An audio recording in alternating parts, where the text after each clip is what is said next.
What's going on, everybody? This is Jay from Premier Gaming Entertainment, and today I wanted to bring to you a video basically about my thoughts about recruiting. Um, you know, people always think that just because you have a high recruiting class, that automatically your team is going to be at the top. They're going to be winning all the time, and it's just as easy as that.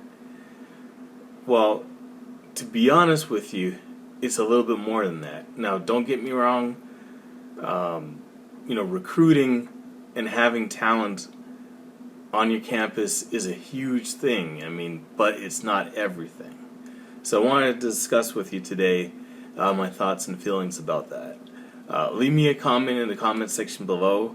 How do you feel about the college football season so far? Are you surprised by the results and the rankings so far? Are you surprised by some of the teams that have already lost?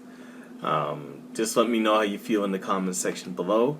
And also, if you like my content, definitely subscribe to the channel.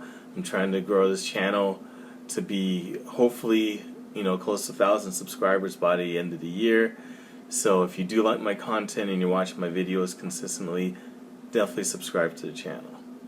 So anyways, getting that out the way, to me,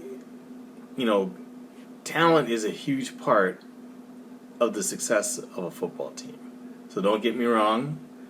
In order for you to be good, in order for your team to be successful, your team has to be talented. So obviously, if you just have a bunch of guys that can't play football, it don't matter how much coaching you got or anything like that. Obviously, there's only so far you can go if you don't have the talent. So, recruiting is a huge part of the success of a team. You got to have the guys on talent to be able to, at least get the ball rolling. The point is it's not just about just having the talent. And I'm not, speaking or talking about any team in particular, but, for this season, this is very much in display. You're seeing teams that have been quote unquote, the powerhouse teams, the teams that have pretty much been a lock to get into the playoffs struggling. You see Clemson right now is somehow or another, they're still in the top 25 in the AP poll. I don't know. I don't understand how, but they're struggling right now. And if you were to go back and you were to go and look through the ratings of their recruiting for the past few years, they're definitely at the top. Usually at least a top 10 recruiting class every single year. Sometimes in the top 3. But even with all of that talent, they're struggling this season. And the reason why is not only is it coaching. That's a huge part of it, but it's also having the talent and being able to coach up that talent and actually get the best out of that talent. That's the key, one of the key attributes of having a successful team. So whether or not you're talented or not, there's a lot more than just you just showing up and you being a 5-star. There's so much more to that. If you're as a coaching staff, you're not able to tap into that, if you're not able to coach them up and get them to where they need to be at, then it really doesn't matter. Plus, I will say that that whole thing as far as whether you're a 5-star, a 4-star, a 3-star, all of that system to me has always been overrated. I think I did a video about this in the past.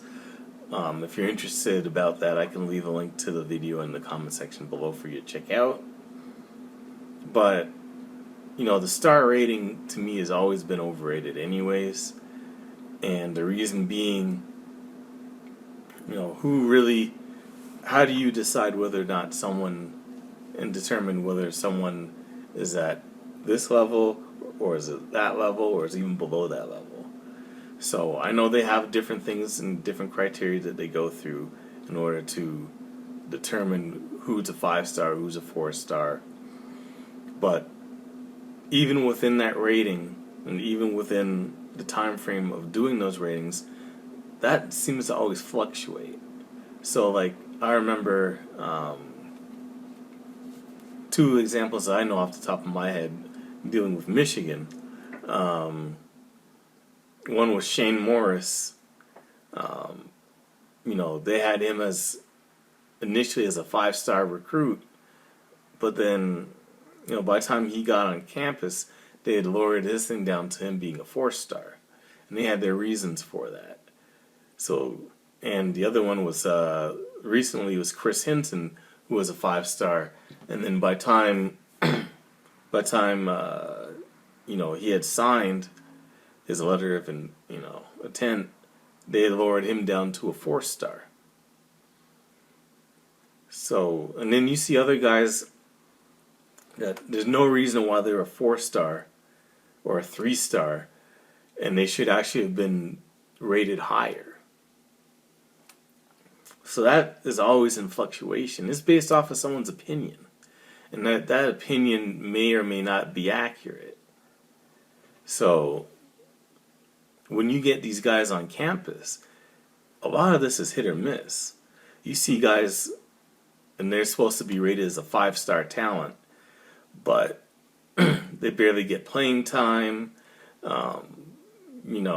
They're just kind of here or there. And then when you see it and you don't see them play, or when you do see them play and they're not doing a whole lot, you feel as though that they're a bust. But the truth is they may have just hit their ceiling. I think a lot of the rating is based off of potential too.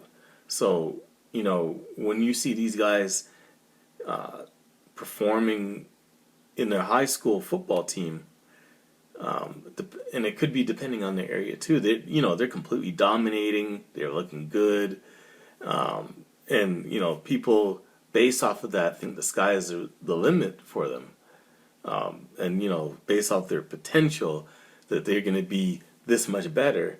When in actuality, they may have already hit their ceiling, and they look really, really good because of the talent that they're playing against on a weekly basis.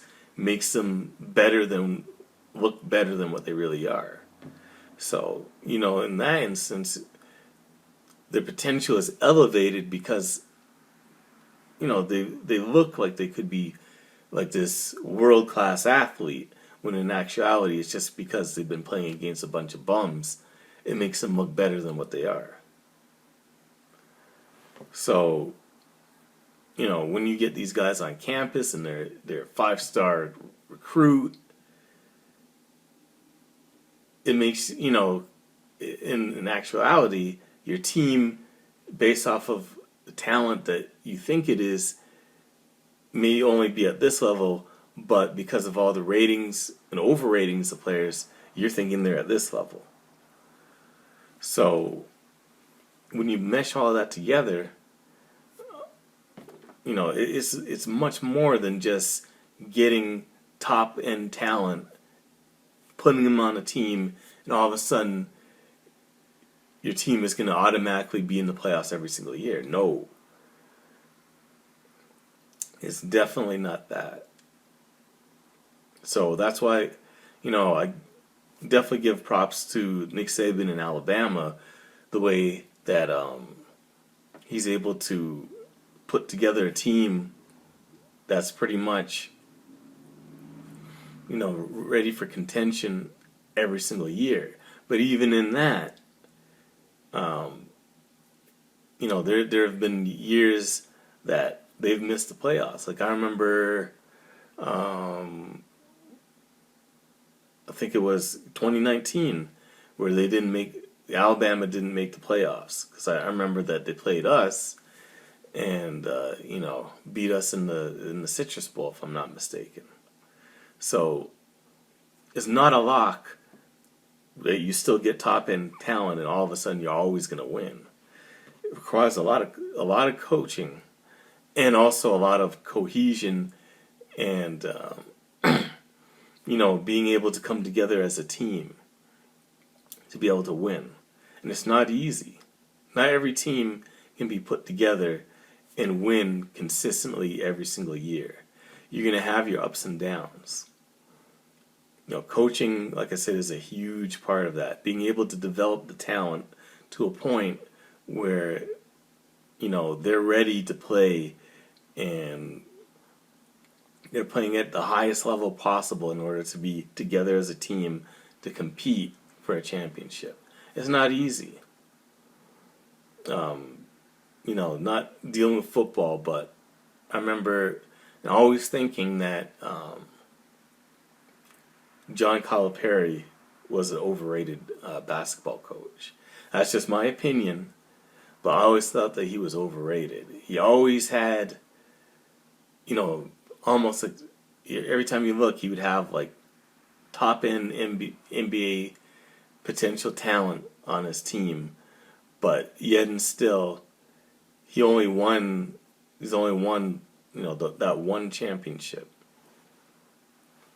But when you look down through the years of all the players that have gone through Kentucky and Memphis before then, and he's only won once, man, I just felt that he was just overrated. I've seen other coaches with lesser talent overall have better success than he has. So, like I said, it's more than just having the talent there. Is developing that talent and being able to put them together as a team, mesh them together as a team, having them to believe in the process, and having a good process to be able to put together a team to put, to go on the football field, and be able to win at a consistent level. So, we're going to see how the season plays out. Like I said, you got teams out there that you would say would be an actual powerhouse team of high-end talent. Teams like Oklahoma, Ohio State, obviously Alabama, Clemson, Georgia. These teams have been recruiting at a high level every single year. So you would expect, based off of that they'd be the teams that were competing for a championship. But, as of now, you got, two of those usual contenders on the outside looking in. Clemson is out. Ohio State is on the outside looking in. So you really just have, from that group right now, Alabama, unless they lose, and Georgia, unless they lose.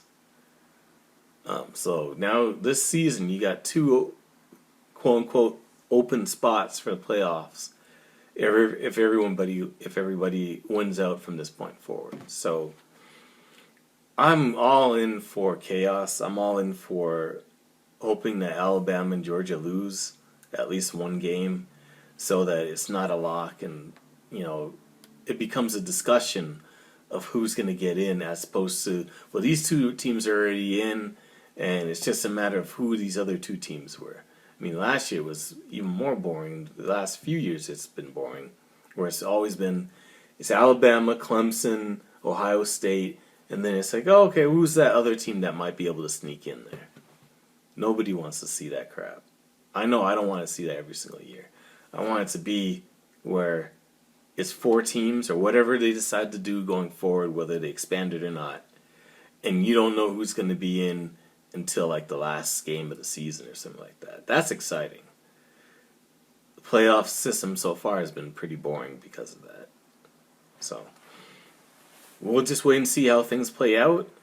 Right now, as it is, according to ESPN, Michigan is like the fourth most likely team to make the playoffs. Go figure. I don't know how they worked that stuff out, seeing as a lot of people before the season were talking about us having a losing season. Now all of a sudden we're the fourth most likely team to make the football playoffs. So go figure. Anyways, that's it for the video. Thank you for watching. As I mentioned before, definitely please like the video if you like the content. Leave me a comment in the comment section below how you feel about the season. Would you like it to be shaken up even more, where we don't know who's going to make the playoffs until the end? Let me know how you feel in the comment section below about that. And try to share this video with as many people as possible to get the discussion going as far as Michigan football goes. And if you like my content, definitely subscribe to the channel. Like I said, I'm trying to get the channel to grow. Anyways, thank you for watching the video. And as always, go blue.